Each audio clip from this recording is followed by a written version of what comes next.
Detroit, I'm all the way in. Detroit Pistons, I'm all the way in. Let's do it. I wanted to say I apologize to the Detroit fans because I've always been a Detroit fan since last year. I was the first one on the bandwagon or whatever. But I said he was out of the MVP conversation, and that's a lie. Yeah, that's a lie. He's the front runner for them. Cade Cunningham plays at his own tempo, calm while the league spins faster around him. He slows the action, spots angles others never see, and refuses to rush. No flash needed. It's quiet control, effortless poise, steady focus, and a presence that brings balance to a game built on chaos.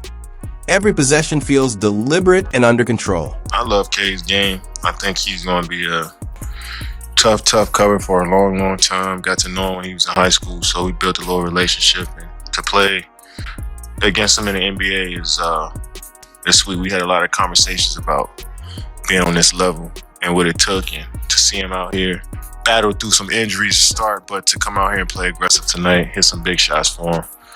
I'm happy for him, looking forward to it. Detroit finally has a player who feels like a true cornerstone, maybe even an MVP in the making.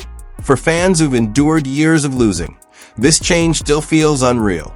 Cade didn't explode overnight. His rise was slow, steady, and earned. He never chased spotlight, never begged for noise, just played his game with quiet confidence. Now, the same calm once ignored defines him. Critics called his game too safe, labeled his style boring. Even today, doubts linger, claiming no real star lasts in Detroit, that he'll eventually run toward bigger markets. They seek contracts, not character. But that's where they're wrong. Cade's story wasn't built on hype. It's built on control, patience, and leading without breaking a sweat. He didn't just end losing streaks. He reset the mindset. He brought calm, pride, and direction back to Detroit. That level of composure isn't natural. It's forged through struggle. To understand how he stays this steady under pressure, you have to go back to Arlington, Texas. The kid who learned to slow down when everyone else sped up. His father, Keith, played college football. His mother, Carrie, was a professional tennis player. Winning mattered, but preparation mattered more. Cade learned discipline early. Show up, work hard, stay grounded. From the start, he stood out not by chasing shine, but by always knowing what to do when the ball touched his hands. That awareness came from instinct. As a kid, Cade played multiple sports, including football, learning to read the field, stay calm, and think 2 steps ahead, long before the NBA ever called his name on draft night itself. So what do you see in Cade's game that's already great, that he doesn't need to work on? His feel, like the feel of the game, his flow of the game. I think what we're seeing with Cade, like he's starting to understand.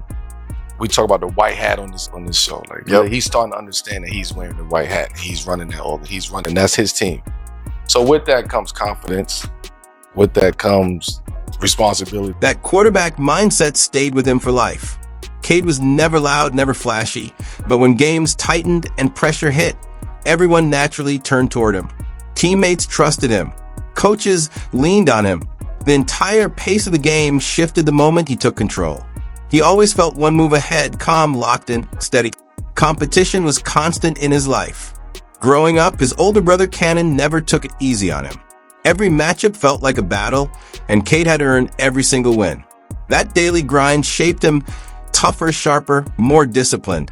By the time he arrived at Bowie High School, that calm presence was already part of who he was.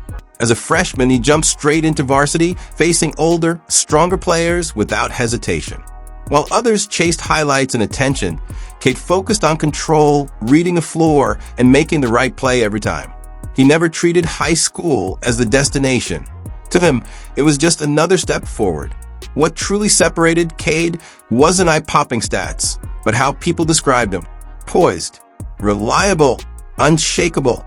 Not flashy words, but honest ones, proof that his game had depth long before the spotlight arrived. Some called his style boring, but those who understood basketball saw the bigger picture.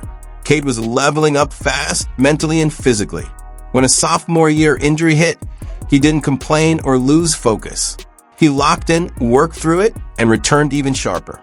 That calm energy became his signature long before the NBA ever noticed. Off the court, Cade stayed the same. No chasing attention, no trying to stand out. He let his game speak for him. It became clear that Arlington was too small for where his mindset was headed. He had outgrown his surroundings and was ready for something bigger. So when he moved to Montverde Academy, it wasn't for fame. It was for growth. Leaving family, friends, and comfort behind wasn't easy. But Cade was never built for comfort. He was built for challenge. Montverde was the hardest step he could take, and that's exactly why he took it. Man, he's playing more kind of like a combo or point guard kind of role where he's pick and roll a lot, creating. He gets his ISO game and sort of bigger guards. He's still quick enough and shifty enough to kind of get him off balance. For smaller guards, he likes to use his body and take up space where he wants to on the floor. So he's tough.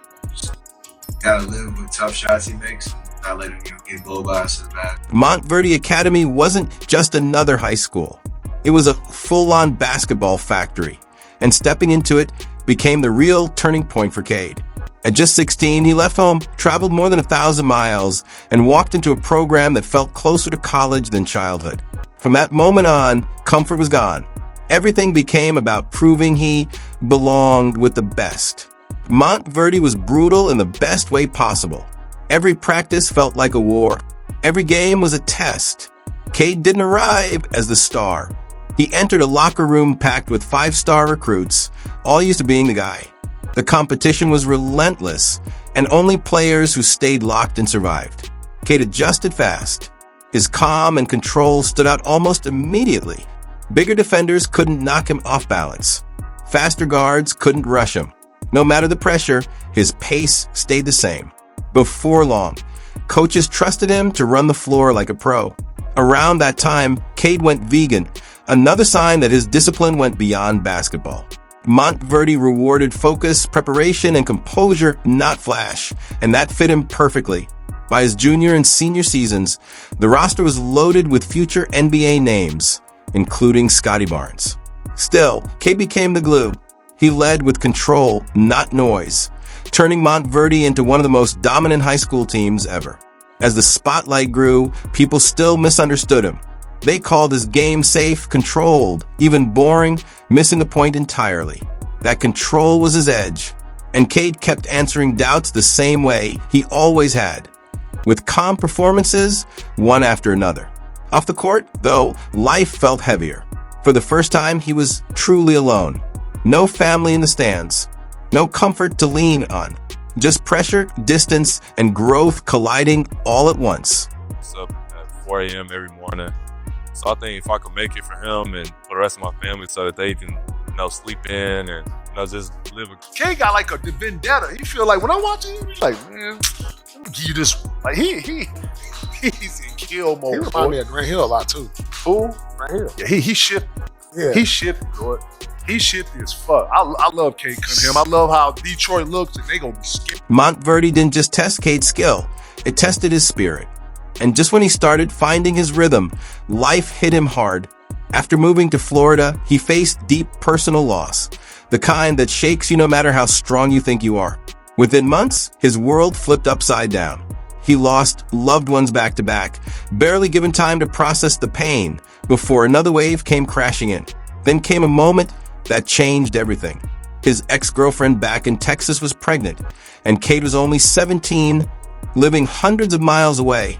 Suddenly, he was dealing with real-life pressure that most grown men struggle to handle. For the first time, basketball didn't feel like the biggest thing in his life. He seriously considered stepping away from the game to focus fully on becoming a father, not out of fear, but out of love and responsibility. That's when his parents stepped in. They didn't pressure him or make decisions for him. Instead, they reminded him of something powerful. He didn't have to choose. He could chase his dream and still be present for his child. That conversation flipped a switch. Cade didn't fold under the weight. He locked in even harder. Basketball didn't lose its meaning, it gained purpose. From that point on, Montverde wasn't just about hoops. It became training for real life. Cade wasn't only learning how to win games, he was learning how to stay composed when everything around him felt unstable. The pressure sharpened him, the chaos matured him, and the calm everyone saw on the court was built through moments no highlight reel could capture. Quick shout out, if you love the NBA like I do, you understand why Topps hits different. They capture the league's biggest moments, game winners, record nights, unreal performances, and turn them into collectible cards you can actually own. Moments like Kevin Durant's game winner against the Suns on January 5th, or Devin Booker closing it out against the Thunder. Straight fire.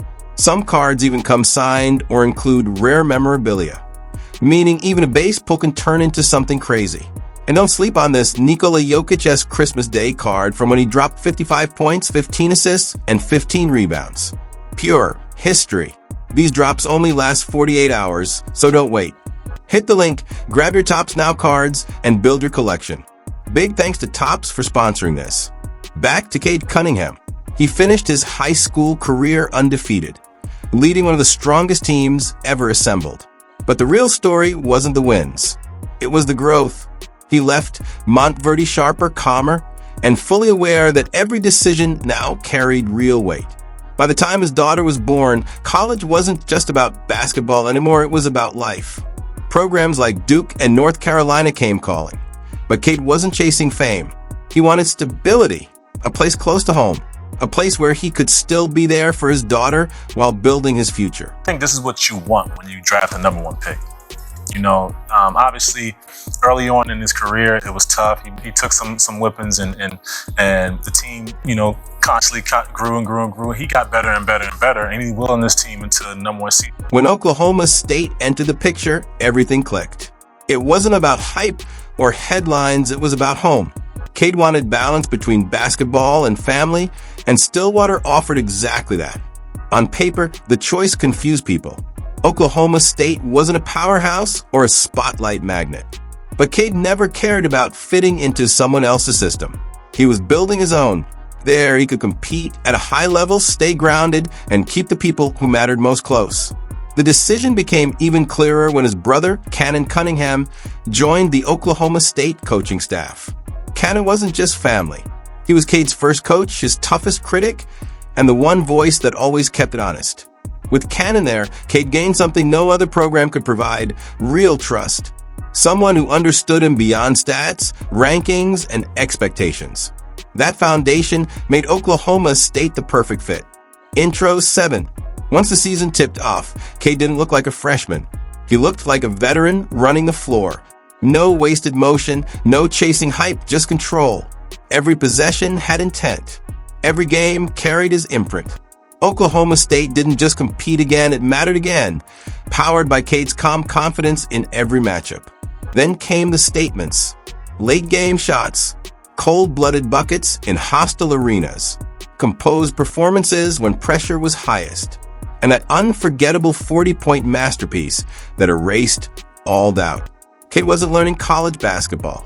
He was owning it, dictating pace, reading defenses, making the right play every time. By season's end, the awards followed. National Player of the Year, Freshman of the Year, Consensus All-American. The list stacked up fast. But the trophies weren't the real win. The real moment was deeper. His daughter in the stands, his family close, purpose and responsibility finally moving together. Basketball wasn't just a dream anymore, it was a platform. When Cade declared for the NBA draft, it wasn't about hype or headlines. It was about the next step, about building on everything he'd already carried through pressure, loss, and expectation. His calm had taken him this far. Now it would be tested on the biggest stage. By the time the 2021 NBA draft arrived, Cade Cunningham wasn't just another prospect. He was the prospect. Scouts called him polished, safe, and high floor, the kind of player franchises trust. Calm, consistent, built to lead without chaos. So when Detroit landed the number one pick, there was no debate. The Pistons didn't choose Cade for flash. They chose him for stability.